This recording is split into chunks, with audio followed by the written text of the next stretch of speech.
Welcome into another episode of Ravens Reports. It's your guy Noah here with For the Flock. As always, bringing you guys our top 5 news reports and storylines coming out of our Baltimore Ravens today. Rashod Bateman going crazy in his workouts. Zay FLowers is also putting in some offseason work. This wide receiver duo is going to be absolutely dangerous. Zay FLowers also weighed in on rookie safety, the first-round draft selection in Malachi Starks.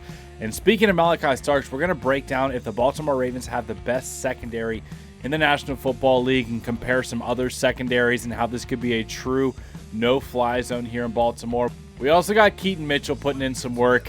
It looks like he's got the jetpack back on now that he's recovered from that injury. We're going to break all that down and more, man. So let's go ahead and dive into the content. At number 1, first of all, we're right around the corner, just a few weeks away from training camp. So football is officially back, baby.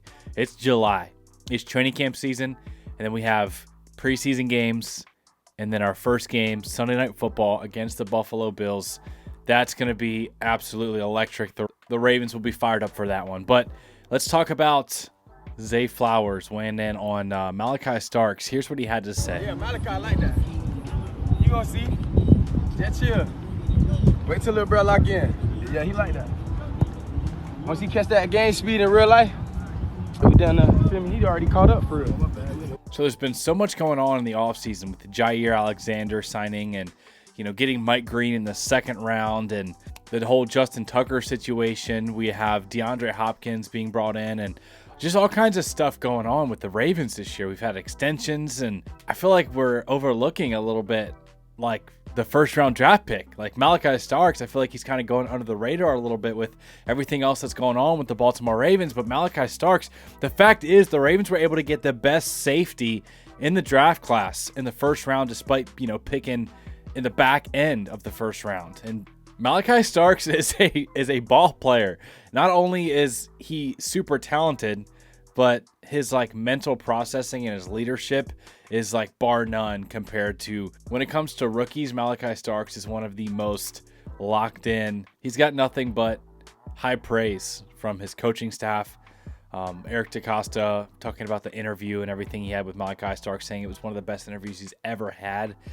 Plus, now we have his teammate here in Zay FLowers, who is a pretty good receiver, if you ask me, talking about Malachi Starks, and you pair him up with Kyle Hamilton and then the rest of the secondary, and you get really, really excited.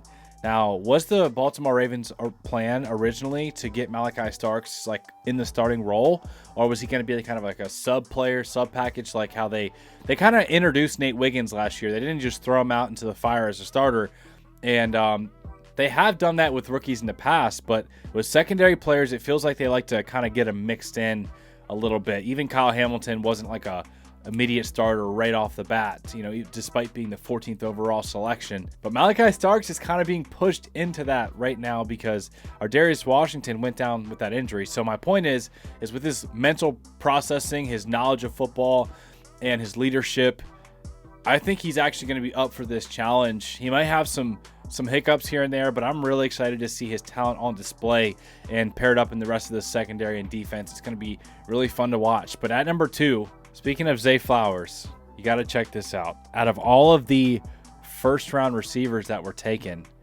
in Zay FLowers' draft class in 2023, Zay FLowers actually has the most explosive plays out of all of those receivers. And that was a really good receiver class, especially with these top 3, Zay FLowers, Jordan Addison is a dog, and then Jackson Smith and Jigba. Zay FLowers has the most explosive plays of over 20-plus yard receptions, and I see that going up even more in 2025. He was the first ever homegrown Ravens Pro Bowl wide receiver. He cracked 1,000 yards last year, and we know we didn't get to see him shine in the playoffs because he got injured his knee right there at the end of the season, which was a really unfortunate for the Ravens because he could have helped the Ravens, get over that hump. That Buffalo Bills game might have been different if Zay FLowers is on the field, because when he's on the field, the coverages shift, and he's a true weapon. He's a true threat. We know Rashod Bateman stepped up big time in the absence of Zay FLowers and was making big-time plays. But Zay FLowers, I could see him going over 1,200, 1,300 yards this season. he's capable of having even more than that and being like a all-pro type of receiver, in my opinion. But the reality is the Ravens have a lot of mouths to feed. They have the addition of DeAndre Hopkins, Rashod Bateman just signed to a big deal, Isaiah Likely, Mark Andrews. You got to give carries to Derrick Henry as well. So the Ravens, man, they got a lot of targets, a lot of mouths to feed. But Zay FLowers is capable of being a top 10 receiver, top 5 receiver in the NFL, in my opinion. Speaking of Rashod Bateman and this wide receiver duo, my guy's been putting in some work. And you guys know, if you've been watching the channel over the last few years, I have been a Rashod Bateman guy, even when he was going through those injuries. And even when the fan base largely was down on him and saying that he was a bust and waste of a first-round pick, before the breakout with over 700 yards and 9 touchdowns, making clutch play after clutch play, big third downs, big long touchdowns, getting behind the defense, showing off the 4.4 speed. Even before this last season, man, I was really high on Rashod Bateman. His talent is undeniable. His health has been the issue. And one of the things he talked about was that, he had to dial down his training with the injuries because he loves training so much, but it actually turned out to his detriment where he kind of overworked his body and was having some soft tissue thing, had the foot and different things. But Rashod Bateman's fully healthy and is actually ramping back up his training routine, and you can see these clips here of Rashod Bateman putting in work. He looks really good. His route running is really good. He is one of the best true route runners in the NFL, and when you pair that up with like the yards after catch and the shiftiness and the speed of Zay FLowers, and then the contested catch ability of DeAndre Hopkins and the tight ends that we have, and then the running game, like, man, you have an absolute powerhouse offense that's going to be really, really hard to defend. But Rashod Bateman, I'm going to go ahead and say this is the year over 1,000 yards for Rashod Bateman, man. I'm going out and saying it, man. This is the year he cracks 1,000 yards. He wasn't too far from it last year. And let's also remember there were some times last season where Rashod Bateman was behind the defense or open, and the ball just didn't come his way, where he could have easily been flirting with 1,000 yards last season. But I think this year is the year. I think the Ravens will have 2 1,000-yard receivers, similar to how the Eagles did the last few years with A.J. Brown and Devontae Smith. I'm fired up for this wide receiver duo. And then don't sleep on guys like Devontae Walker, who's apparently taking a big step up as well. We got Tylan Wallace coming back, who anytime his number's called, he makes plays. I'm really excited about the weaponry for Lamar, and also just having some consistency with his wide receiver core. At number 4, some more speed, some more juice, some more weaponry. Keaton Mitchell. This guy, we saw him break out his rookie year like an absolute stick of dynamite. He would get a carry and he'd slip a tackle, even though he's not a big guy, he'd slip it and just bust open a 40-yard touchdown run.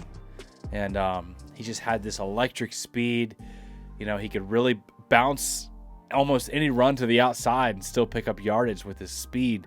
But he was also like a tough runner in between the tackles and chiseling out yards and able to bust through the secondary a couple of times. Really electric speed, just an absolute weapon to get the ball in his hands. I remember, them trying to throw him screens.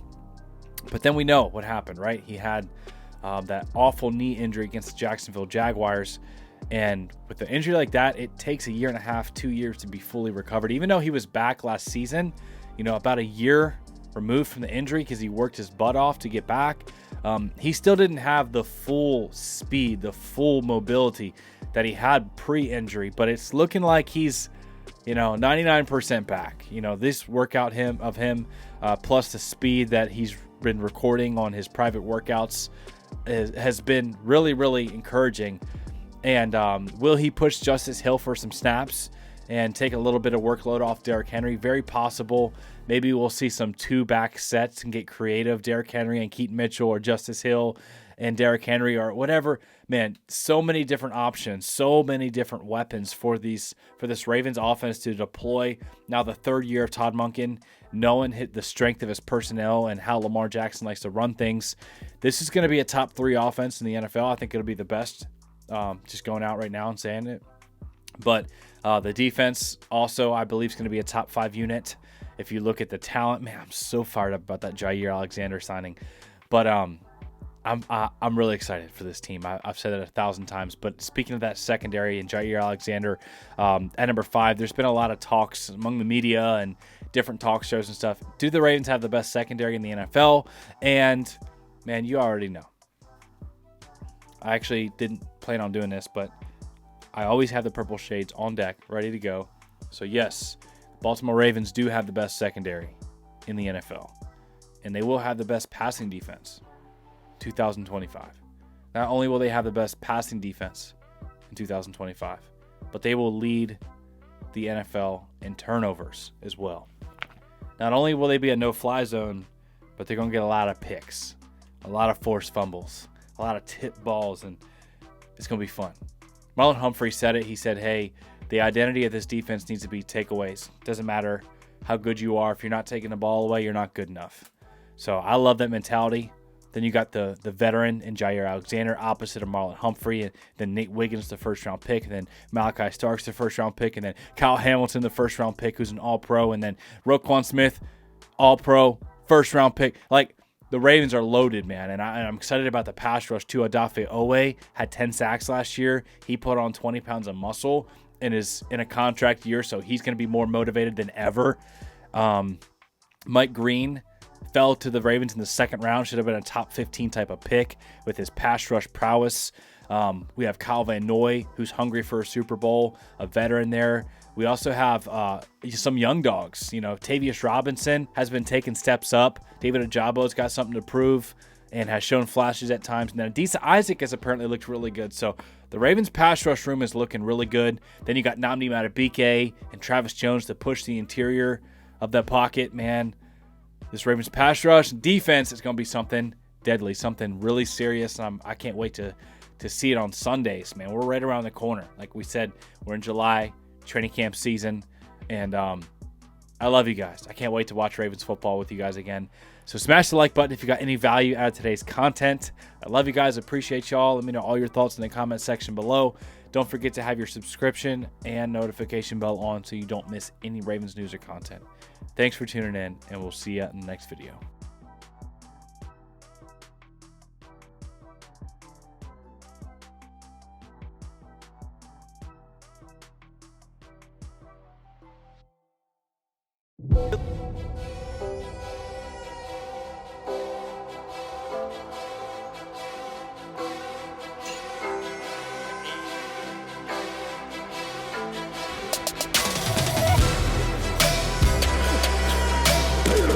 Ray, when he wasn't looking, he ran me over.